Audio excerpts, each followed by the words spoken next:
So welcome back. Today we are, well tomorrow, we are starting a job, getting a site ready just in front of the house for a new yard. Well, a calf shed hopefully in the future. But for now, a flat yard where we can park some machinery out of the way. But before we do that, I must mention this little trailer. A lot of people do ask about it in videos that they see it, and there's a good story behind this trailer. This was made in a local engineering company which isn't far away from us. It was the first piece of equipment I ever bought with my own money. I was 16 years old when I bought this. A job that I was running when I was at school after hours, trying to save up a few quid, and I always wanted a trailer. And I think I remember right, pounds, it cost about £1,800. Yeah, there was a lot of saving on to afford that, because that was a lot of money then. It took about a month to 6 weeks for them to build it for me. And the day I picked it up, I was driving a 565 Massey. And there is a back door for it, by the way. It goes the whole way across. I rarely ever put it on, only if you're taking a load of sand or something home. So that's 10 years ago now. It has done a world of work. That trailer on this farm drew away the entire site of this silage pit back in 2002, I think it was. It also dug out the site from my brother's house, which was about 2 months of non-stop digging. But we didn't have dump trailers. This was kind of common, these kind of trailers then. We did think at one stage of putting sides on it and having it as a silage trailer. Cage sides, if you remember those. Just never really bothered. But a tipping trailer to me was very, very handy. It was also plumbed for brakes, which was great. And I can safely say the brakes are still working today as good as ever. And they've never been taken apart. And mind you, that was back in 1995, 96. A very heavy steel floor. And it has a couple of bows coming there where the steel goes across, but I've seen trailers in an awful lot worse state at half the age of this one. And overall, the flooring is still very, very good. I'm going to restore this trailer this year. It deserves it. It deserves every bit of it. The tyres, although there's plenty of grip on them, they're very badly dry rotted.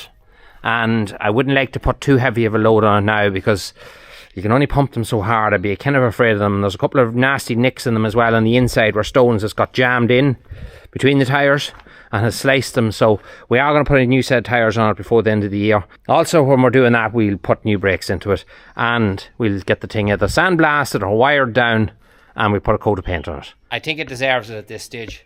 But a good, reliable trailer was worth every penny. But that's the story behind that little trailer. Right, let's get some work done.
that's that job done. And if we help her here with me today, that's going to line out the thing for me and tell me what we have to do when Jerry comes. And Cole's coming here to get the wee lassie. You going in there to Mum? You can see there now the drop there is. And this area here used to be all level with that field. Just come up here the whole way. But we filled this all back, many years ago. I think it was 96 if I remember right. This is the sand that came from the hill above, behind the home house. And it's just like concrete. You'd know when you're walking on it, no matter what time of year it is, this stuff is set like stone. So now we have it cleared. I'm after going up to the co-op and I'm after picking up pipes to fill up this drain that's here that was sitting behind the hedge. We couldn't get in at it before. So tomorrow morning, Jerry will be here, probably bright and early, around 6:30, 7 o'clock. And he's going to dig this whole area out. I know there is 3 down pipes coming here from spoutings around the house, and there's one coming down from the main house itself.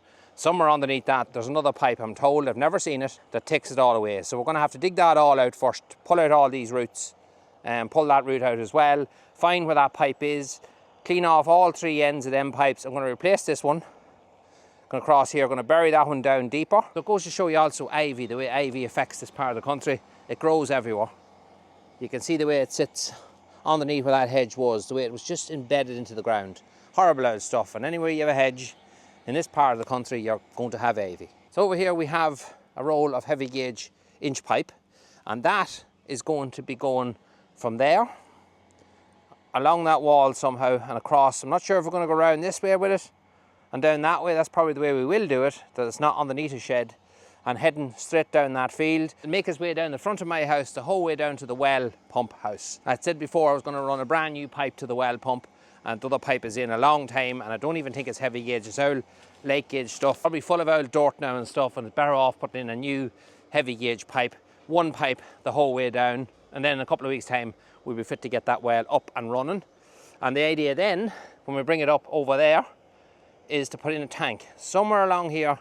We're going to try to make room to put in around 1,000 gallon or something like that tank that we can use for the wash down of our parlour and a few different pieces, just running off the well water.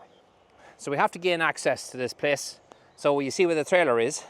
Well, we're going to take a pass around about 13 or 14 foot wide and just go from here straight up to the cement street above, and that'll be our access point from the street straight down here.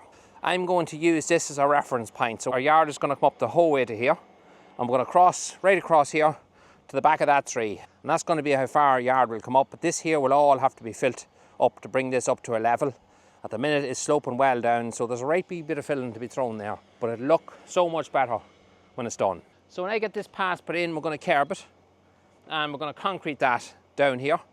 Here along where the tree is going to cross, we're going to put up some sort of a high fence with 5-6 foot high. You're not looking directly in at it.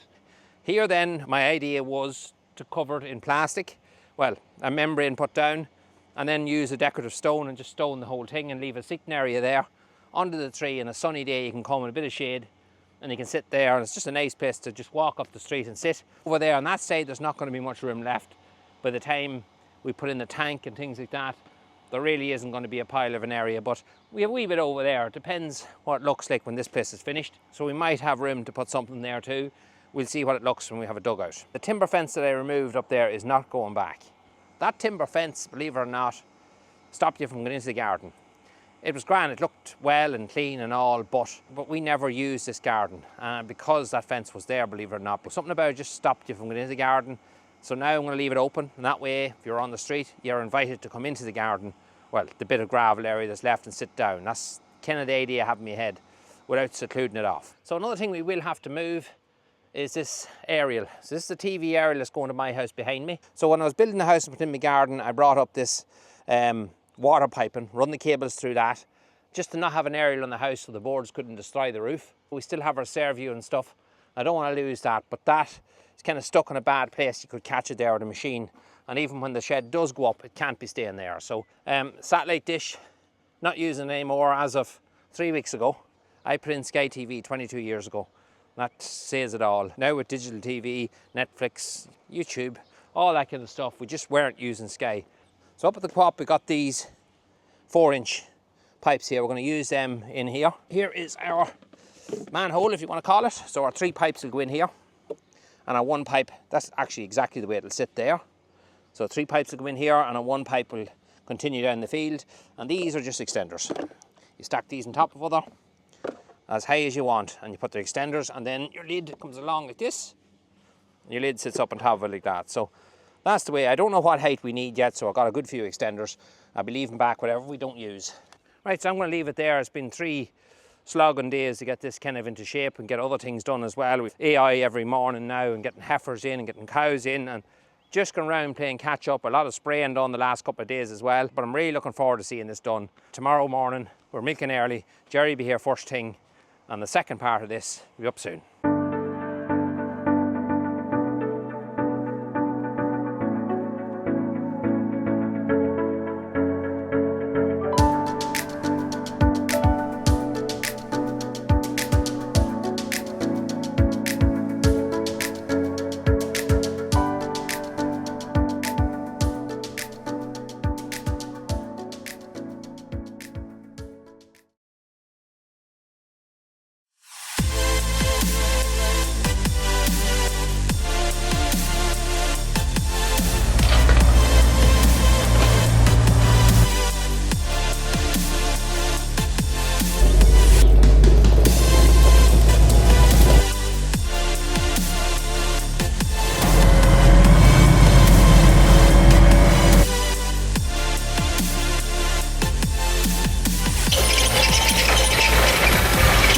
But just her timing could have been better. No, right now.